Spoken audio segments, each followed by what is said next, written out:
Hello, everyone, and welcome to this really special podcast. Myself and Katreni Maticce, who's a human design guide and analyst, are back, and I'm an astrologer, so we're going to be doing this beautiful synthesis of astrology, human design, and gene keys in such a simplified and perfect way that you will understand it wonderfully. I want to begin today, which is going to be an exploration of the 3420 channel, because this is where the moon's nodes are at the moment. And in 2027, this is going to be a key channel in the cross of the sleeping phoenix. So it feels like we're in a preparation time of really being able to experience and understand what that energy is going to mean for us. So one of the things that's come to me this week is Fly, who is one of the totem animals, in fact the one around unconscious fear for Gene Key 20. So this beautiful poem came my way, and I'd like to read it as a way of kind of invoking the widest vision of the fly. And it's written by Peter Adams, who's actually the father of Jane Addams, one of the Gene Keys ambassadors. And it's called Homily. As is the fly, so am I. To have vision wider than the spider is my do or die. Erect no lofty dreams nor creeds of faith and hope to sweeten fear and dread. These are the food of the already dead. Let truth be my daily bread. So, thank you, Fly, and your widest vision, even wider than the spider. I absolutely love that line. Okay, so we're going to begin with these kind of momentous events this week. The new moon in Libra, we've got the Mars Sun conjunction in Libra, which is a huge kind of imprinting event. And then we have what's called the Venus gate on the 9th. So we're going to be looking at the chart of the new moon and also the chart of the 9th. And we're going to be looking at the body graphs of those events as well. So I'm just going to go on to the screen sharing now, and we'll begin with the new moon, which was yesterday. So if I pick up my little spotlight here, over here in the 10th house, you can see the new moon there, 13 degrees Libra, 24 minutes, and Mars this is the first day they're at the same degree, but they're not exact. That happens at 15 Libra. Today, actually, I think that's happening. And also we can see Mercury is coming retrograde back towards all of this, and will become exact on the 9th. So yeah, there's some big things going on in this chart. One of the other things happening is that all the outer planets have been retrograde. In fact, our last podcast was on that, and so it's been a real kind of bringing corruption to the surface, like a deep dig, into all the things these outer planets represent. And today we can see here in the 2nd house in Capricorn that Pluto is going stationary, so is the first of the outer planets to go direct. and that's in Gene Keys 61 where Pluto is. Yes, so I'm just going to invite Katreni in now to talk about some of the other interesting things that are going on here. So hand over to you, Katreni. Thank you, Alison. Yeah, the new moon was powerful. I now want to think whether I want to actually share my Bodygraph thing. Yeah, I think I will do the Bodygraph, and some of the things later on I would like to hint on the astro chart. Let's see, because it's like, for me, it's also quite visual to look at in terms of the channels, because this is what I want to talk about. So this is the 6th of October, and this is our new moon. And this new moon is very powerful, and there are a couple of reasons I want to say why it is and for what it prepares us. But one of the first things to see is this channel of the beat, so-called, where we are having Venus in the 14th gate, Sacral gate, gate of, also it's called Golden Wagon, like resources and skills, and what's more important, like individual direction, and it's also individual circuitry, where we have our nodes for quite a while now, 3420. And Venus is in connection with Uranus in the 2nd gate, which we were also talking beforehand about, this orientation and a new orientation which Uranus brings. But together they form something important.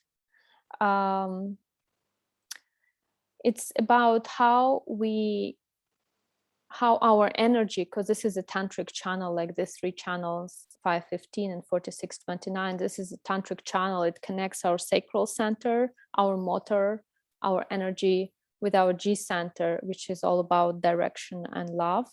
And here is like contemplation on what skills and talents I have and how can I best use them to empower others.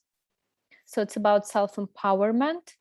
And same is the 3420. And self-empowerment is also connected to 2027 energy field. And I like what Kim Gold was mentioning about her perspective on this individual circuitry, which is lesser about isolation and kind of selfishness and shock, which of course going to be there after 2027, but it's more about how I self-empower, so I support the collective. And what's more important is that this individual circuitry, which we've been kind of seeded on this new moon, is less about this dystopian future, but rather it's always been the keynote of the individual circuitry is about, if I'm self-empowered, I self-empower others, and it's a long-term process of the individual, and especially people who carry individual channels, of how I can be clear for others, how I can express myself not in a freaky way, but we're all, the collective is learning now, expressing our individuality, our paths of individuation in terms of alchemical transmutation and transformation, like how I can speak to the right people at the right moment and be synchronized with life. So actually what I'm bringing as a new energy, because individual always brings mutation, because it's a special frequency of mutation, which if shared clearly, not in a freaky way, but in a genius way, then is able to mutate the collective and is able to mutate the tribe.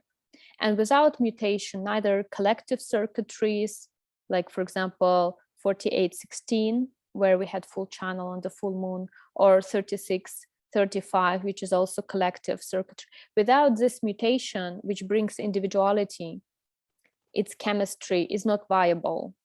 So the future and this big transference to 2027, where we are heading now, is about healing, of course, but also we are individuate.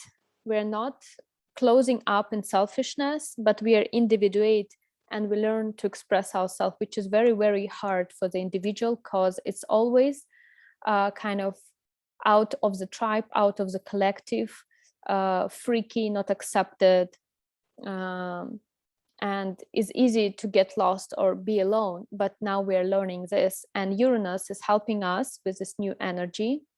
And also Venus, which is all about values, all about law, inner law. So this channel now seeded us of not only resources and new direction, but also how we self-evaluate, how we self-value ourselves. Venus, this emotion, there is decoding of emotional body, of how we start to accept and value ourselves, and therefore value in a new way others, and how we go parallel with the self-empowerment of each other.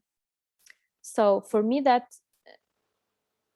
kind of highlighted what's already going on with 3420 and this new direction and self-value of Venus, which brings kind of, new relationship with oneself.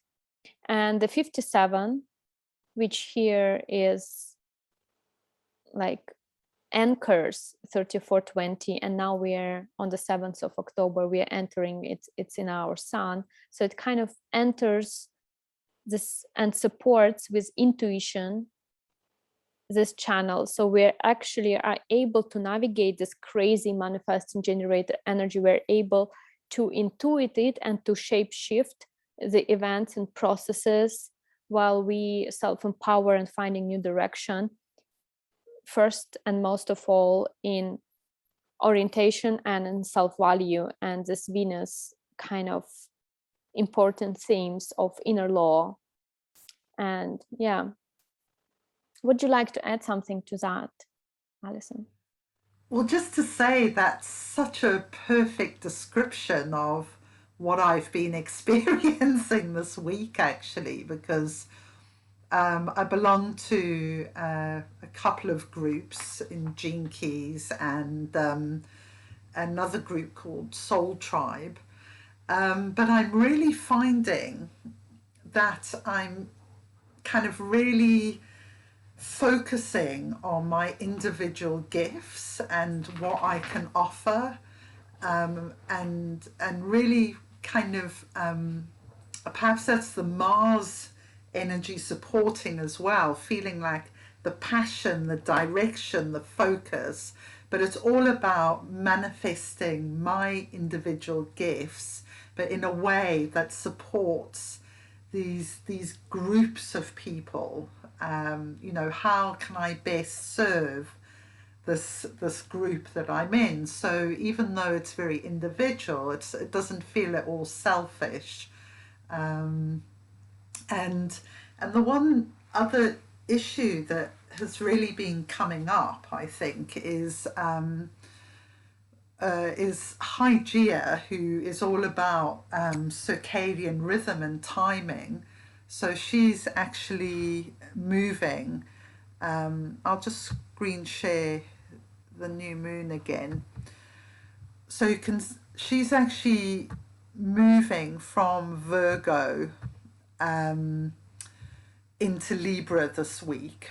And you can see also that Venus is moving from Scorpio into Sagittarius. So one is Venus is kind of coming out of the underworld this week as well, in terms of it being Scorpio. But there's this thing about how will I use my energy? Am I going to use my vitality, which the 34 really feels like such a huge source of vitality and natural energy? Am I going to force that onto the world and use my will? Or am I going to trust in divine timing? Am I going to listen to the other people on my journey? Am I going to empower myself? Am I going to empower them? So all these themes have just been totally, playing out in my world and flowing in such a beautiful way. So yeah, it feels like everything's right on track. That's the thing I love about astrology, when you get that feeling everything's right on track, the divine timing is perfect, and you mentioned Kim's blog as well, because I think previously I've been feeling like there's so quite in conflict about what 3420 channel is about and the cross of the sleeping phoenix. But I think that it's quite simple, really, because at the shadow level, it is about using that energy as a force for, to fulfill one's own desires, perhaps.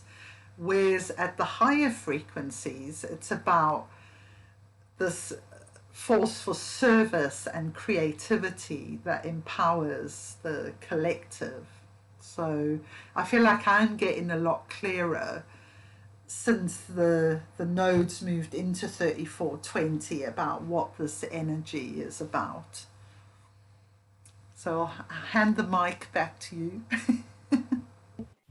Okay. Yeah, in this chart, maybe I would like to mention.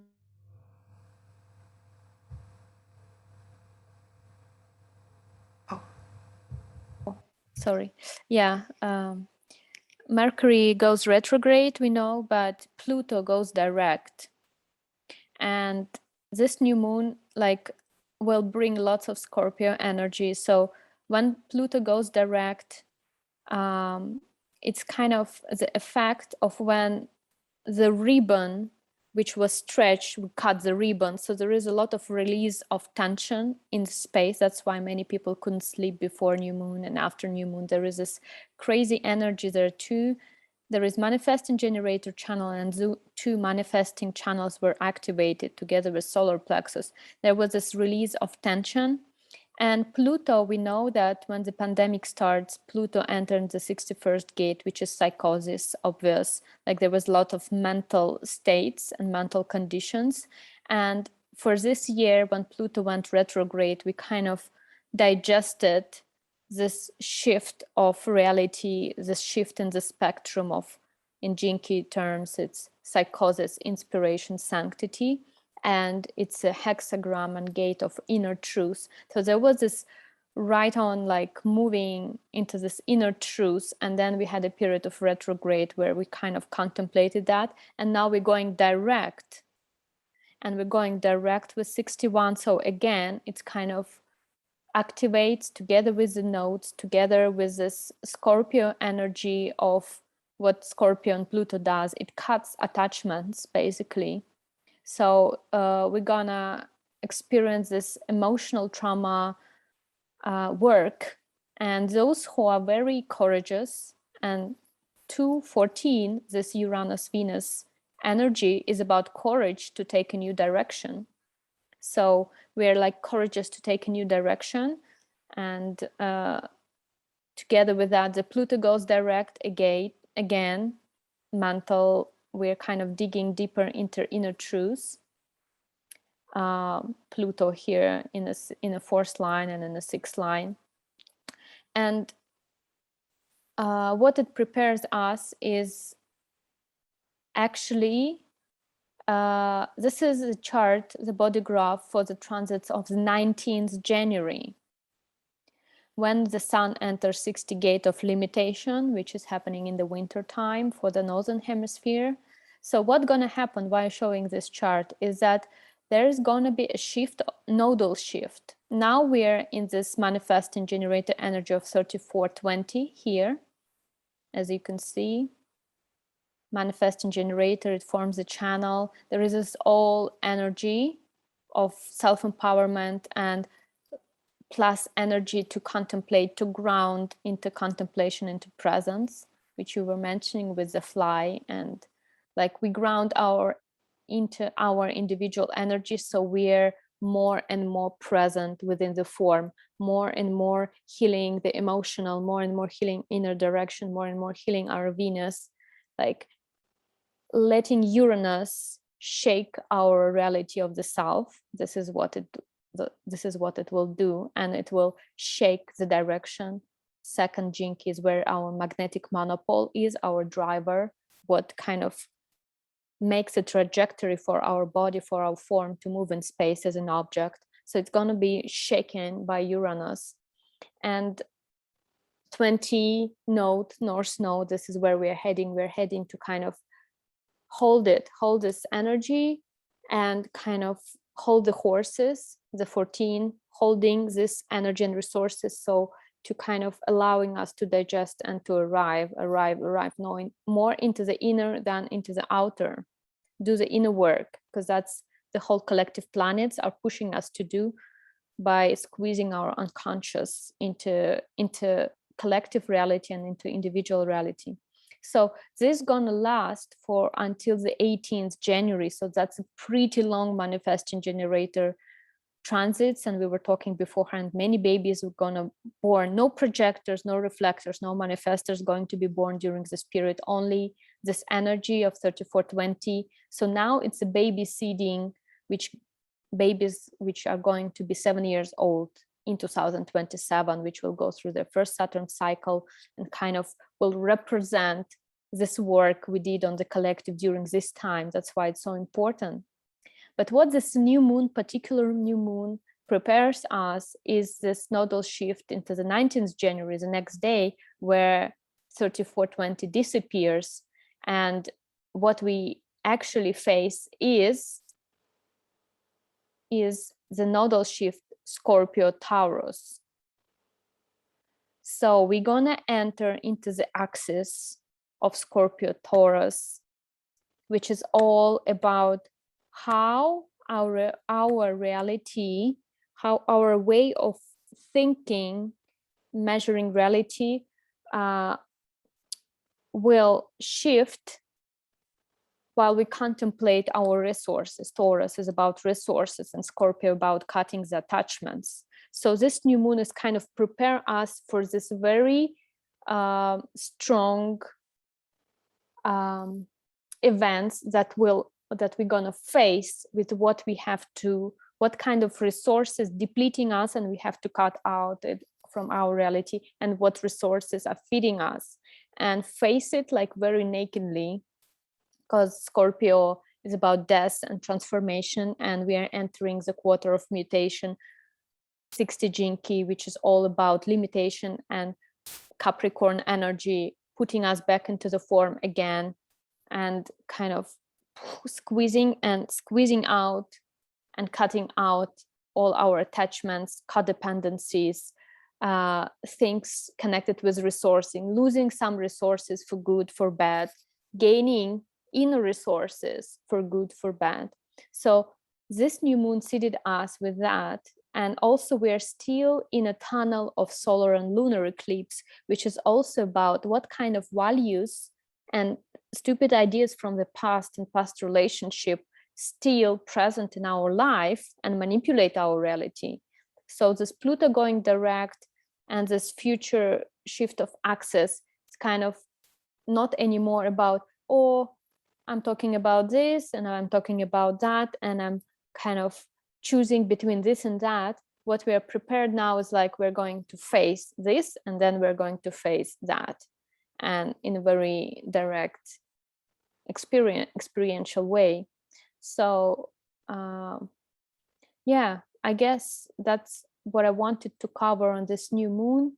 And there are a couple of things which is also about Mars Uranus kind of conjunction or something going on there, which also brings liberation through some shock experiences. And also there is a Chiron that's opposing the whole conglomerate of the sun, moon and stuff.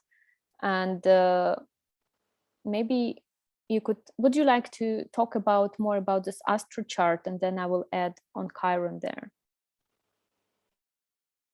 Oh, there we go. So while I'm pulling that up, it feels like in Britain, and I think this is as a consequence of Brexit, that the whole kind of planning structures of Britain are already kind of in this transformation, if you like. But it's quite interesting that there was this petrol crisis, and how many of us, our car is something we're really attached to. So there was quite a lot of panic, there was loads of petrol, but there weren't any drivers because all the drivers were Europeans and they're no longer kind of here. So a load of Europeans have been shipped in to drive the lorries. So there is petrol again, but it really brought up a lot of panic in people. Can't get to work, can't fetch the kids, all these kind of things we take for granted. So I think it was a bit of a taster of, look out for the things you are really attached to, because they may not actually be there in the future, Okay, so this is the chart for the 9th of October, which is the Saturday coming. But even if you're watching this after this, these patterns we're talking about are really seeding for the future. So you can see here in the 5th house, pick up my little pen, that we have now the Sun and Mercury is now at 16 degrees Libra. And Mercury has actually come all the way back retrograde exactly to meet them. And we also have Hygeia is in Libra. Libra is all about balance and equilibrium. Is ruled by Venus actually as well. So this imprinting of the Sun in Libra, this pattern will carry us all the way into November 2023. And Mars is not the natural ruler of Libra. Mars's sign is Aries opposite. So it feels like Mars needs to make adjustments here in Libra to think about self but also other, which kind of supports really, I think, what you were saying, Katreni, about self-empowerment, which is Mars, but then in relation to others is the Libran quality of that. Okay, and then the other thing I wanted to point out on this chart is that we have what's called a Kumari Kiss Venus gate on the same day as well. And this is conjunct the South Node. In Gene Key 34, line 3, is where the Venus Moon gate is. Now, in Venus's cycle, Venus is now rising and so this is evening star at the moment, and they kind of correlate with the chakras that are going through these 7 gates.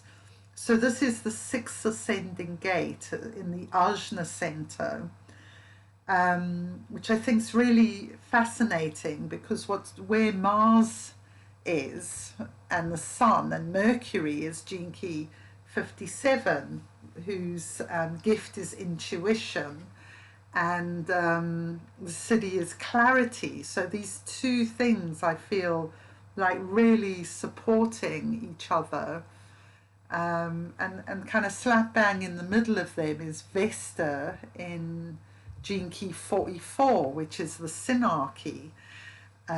So she's like the priestess, but she's also about our intention and our inner authority. Okay, so that's all I wanted to say on that chart, Katreni. So I'll hand you over to say more on that. Mute myself. Yeah, what I actually wanted to add, which I feel as well important, is that Chiron in Aries, Aries self-empowerment, and there is a healing of this fire sign as opposing to Mercury, Sun, Mars, and Astrea. The Chiron is kind of there, and it was seated in new moon. And so Chiron is like healing, kind of, we are learning with it, honoring the full spectrum of an eye, the shadows, and we honoring this self-empowerment thing that's happening now and seated in us while we're choosing our individuation path. And this is also kind of a sign of that we're leaving the Piscean age where this full spectrum of I was not honored, and in this Aquarian age where there is a lot of healing of fragmentation, which is basically trauma, which are basically all keynotes for Aquarius. So there is this healing process of the full spectrum, and we could see how we heal it because our emotional triggers, our emotional reactions and pain actually shows us the spaces real time now. So each time someone pushes our like pain button, we can ask ourselves question, like first we remember that we are here to honor the whole spectrum of an eye, which includes all kind of extreme parts, and also how we can effectively use these trigger points to kind of initiate us to reshape our thinking and like confronting with what we're still attached again. Yeah. And so this time for 18 months after the nodal axis will shift is as well, we're going to be around that theme. And yeah, that's what I wanted to add. And I love the 34 pops up for us again and again, and it's in our notes, and now it's like conjunct the moon there kind of shows us the south node and grounding. And the third line is all about making and breaking bonds. So we are breaking bonds with forcing things into reality, and we're making bonds with how we're here not to force anything, how we're not trying to squeeze the square into the circle puzzle, but we're like, okay, actually this manifesting generated transit actually say us chill out and kind of use your energy wisely. Yeah. And also the new moon was in the 48th gate, with the gift of resourcefulness. So it's about connecting to this yin well, full of patterns, black hole out of which we can take out any kind of formula to help us out, any kind of black white magic to use to reshape our reality. And yeah, the 34 is curious. I'm checking the Bodygraph. The Venus going to be, so the Venus and the moon, yeah, both in 34. It's the Venus that is in a 34-3. And yeah, would you like to add something to that, Alison? Show if you could bring up the body graph for that would be great if you have it there.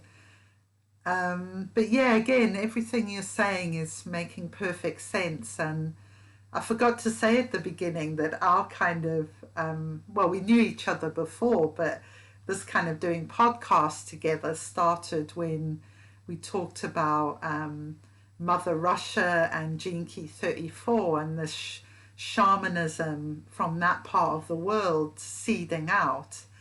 And we've had just so many synchronicities since then, and like it's connected with Britain, with British Columbia, I even had someone contact me who'd watched our video who has connections with it in his lineage from Korea and Hungary.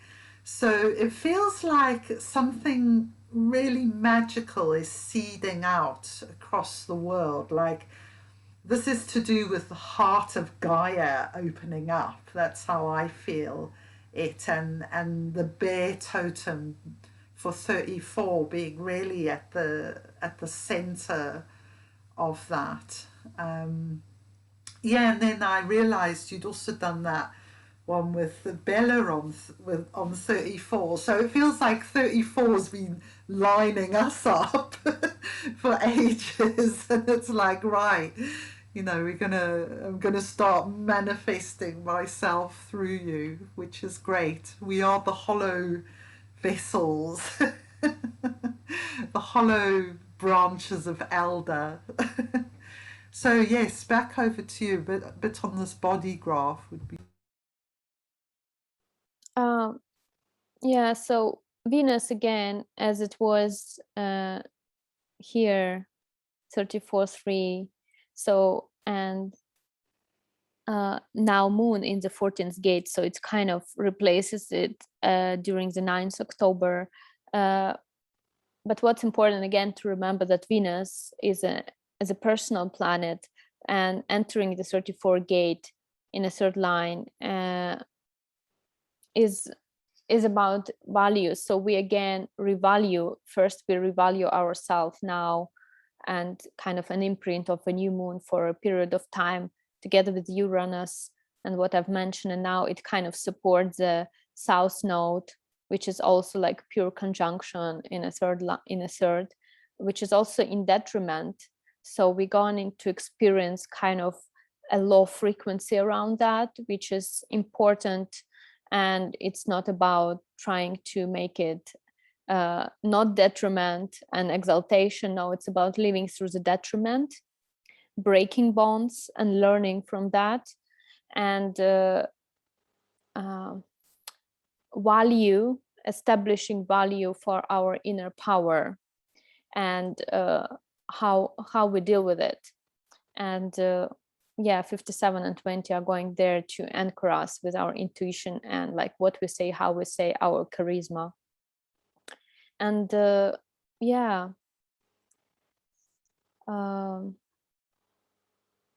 so 3420 is here on the wheel of elements, and the next nodes are going the different direction than the planet. So next nodes going to be in this 14.8. Let me check again. 8.14. So it's all about like, also 8 is an individual gate of kind of authenticity and style and our uniqueness and exquisiteness. And this is actually the keynote for, this is how the golden path starts. It says you connect to your sphere of your life's work, to your personality sun, and you tap into it through understanding your exquisiteness, understanding your uniqueness. So I guess after this powerful energy of 3420, it's like now we are diving for moments into our inner style, our how we actually wrap our reality, because 8 is all about this HR and like wrapping up things in a beautiful way. And 14, where our Venus was, like what Venus shows us around the 14th Gene Key gate, is going to be there as an anchor for our exquisiteness, authenticity, or mediocrity. So it's kind of a beautiful, absolutely amazing mathematical perfection of the wheel and how it leads us. And yeah, I'm thinking what I should mention. I have some thoughts.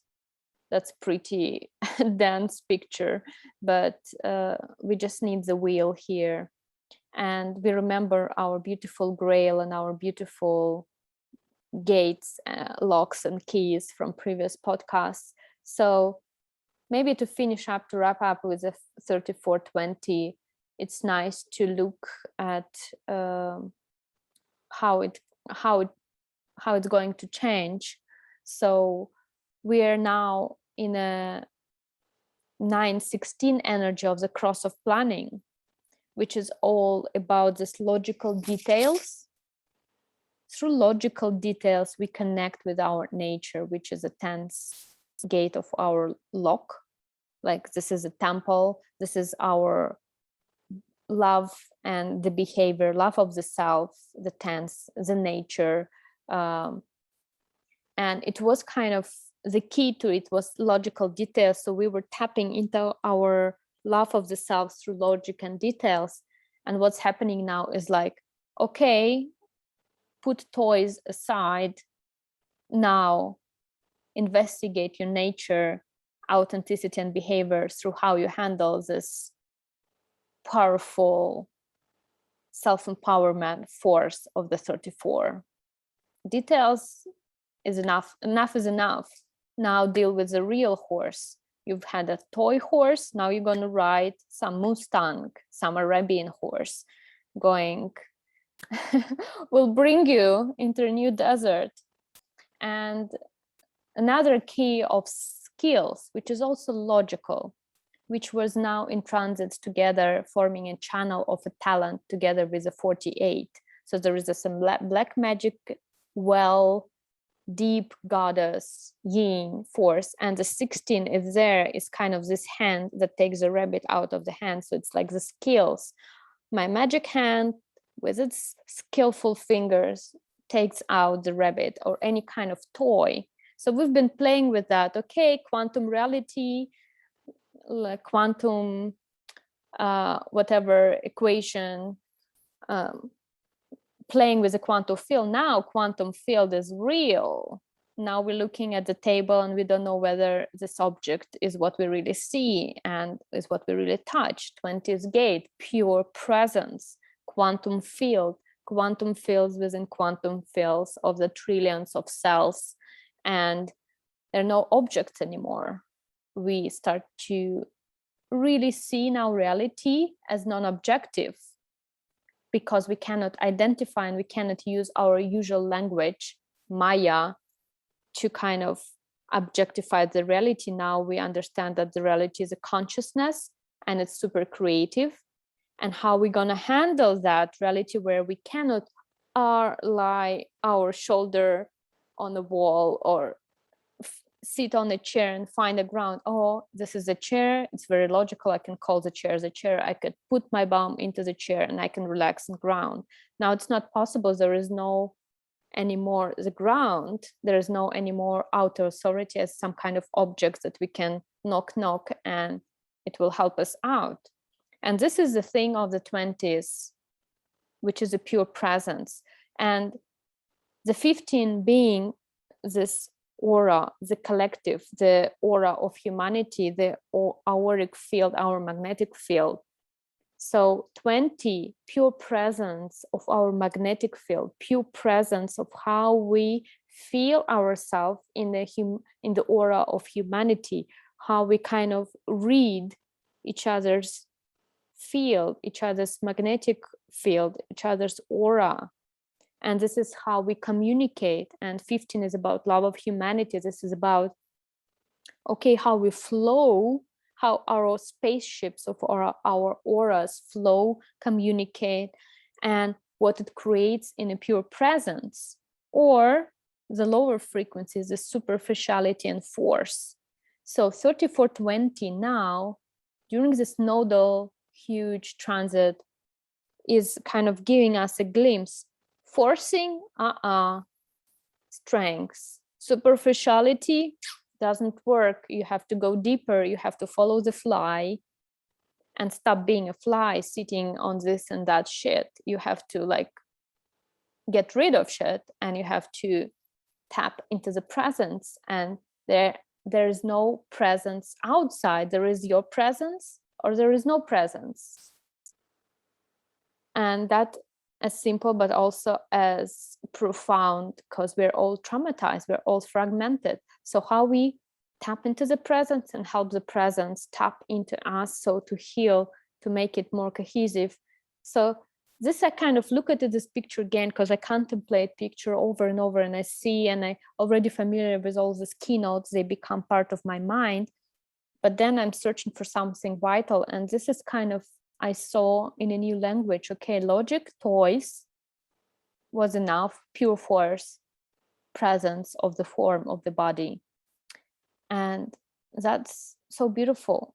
And I guess that's what I wanted to sound out regarding our Keys and Locks program around 2027, which we cover in our podcast. I'm going silent. Thanks. Yeah, and I'm sure I read this in Gene Key 20 is about this bringing together of a fragmented world, and that every act of kindness repairs this fragmented world. It's a really beautiful piece of writing. I just wanted to say on this as well, what's really interesting is that we've got the the Sun-Mars conjunction. So this is an imprinting of our Mars by the solar logos in 57. And then in January, 9th of January 2022, that's the next Venus imprinting, which will take place in 54. So those are also key kind of parts of that that temple, this lock system, which just fascinates me. I love this one.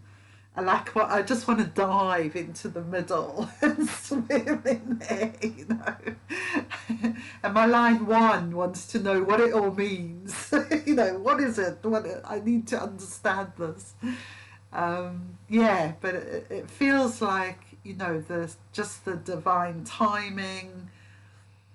Everything, it just feels so incredibly aligned and making sense in this kind of precision unfolding of events. Yeah, and I think this other thing with fly, I love that thing. He talked about fly just then, but fly is really linked to death, and crap. You know, it's like a transmuter of crap, isn't it? And how this is going to be for us, this transition, is so dependent on our ability to face ends, the ending of things, to face death, so it feels like in some ways that Gene Key 28, you know, that tapping into immortality, but also the whole Venus process takes you kind of, when you follow Venus, she takes you from a very small, limited, fearful sense of self into like a immortal, bold, courageous self who can step into this void without fear, like just totally trusting in that creator's got all bases covered, and really we just need to like be present in our body, and if we can do that, everything's going to take care of itself, really. So yeah. So it feels like we're kind of drawing to an end here. Do you feel, Katreni?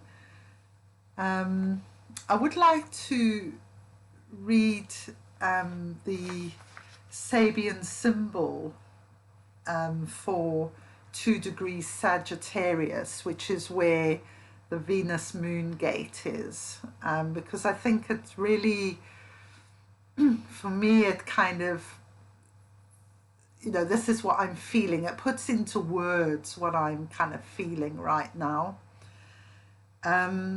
So this Sabian symbol is called white-capped waves display the power of wind over sea. And it's about the power of unconscious elements, accepting the need to flow around obstacles that are beyond our capacity to influence and avoiding being overwhelmed by the elements. Notwithstanding our sense of having power to influence the future, we are quite puny on the physical level, and forces of nature plus forces of spirit are overwhelmingly more influential in shaping outcomes. The ocean of our unconscious drives is energized into dynamism by the winds of change that arise inherently out of the breath of life itself. We must learn that we are subject to the forces of higher and lower energies, superconscious and unconscious, spiritual and animal aspects of self. And these are dominant streams of evolution that we can hardly control. Our task is to become subtle enough to surf the waves of change and stay with it all.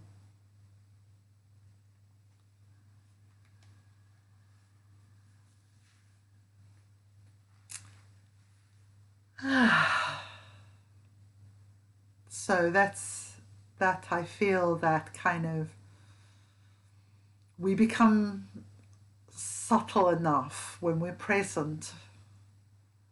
You know, that's when our awareness is so magnified in the stillness. So yeah, it's kind of a paradox for me that even though this channel is about this amazing, like, powerful energy and stuff, it feels like to master it, you have to come to the stillness, to this restraint, to, you know, to really connecting to inner authority, to decide how to use that energy in the most productive way. So I'm going to end there. Thank you, Katreni, for meeting again. Hope you're enjoying your journeys. And yeah, do you want to say anything to say goodbye? Thank you, Alison. I'm enjoying our conversation, and this beautiful text you read is so much resonating with this 57, which is our inner trigram and the subtle wind, and it's also in a Codon Ring of Matter, and it's actually like the subtle winds forming an embryo during the first trimesters while we are inside. So it's kind of preparing our future cycles of mental, physical, emotional bodies being formed. So we are now entered into this subtle beauty of it. And you also mentioned that how it supports presence, and it is because it's forming the channel together with the 20th gene key and 20th gate. They're forming a channel of this intuition being expressed as presence. And I find that what you've sounded through the Sabian symbols is also correlated to this channel of being spontaneous and being present in the spontaneity, and also this inner winds.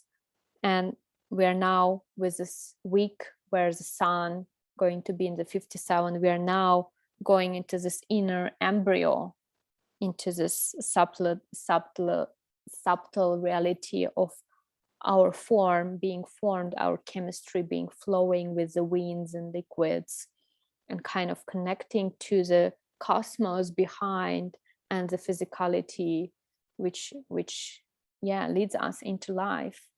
So there is this beauty with the 57 that opens up for me today, and I'm very glad and looking forward. Thank you all who is watching this. Thank you, Alison, for inviting.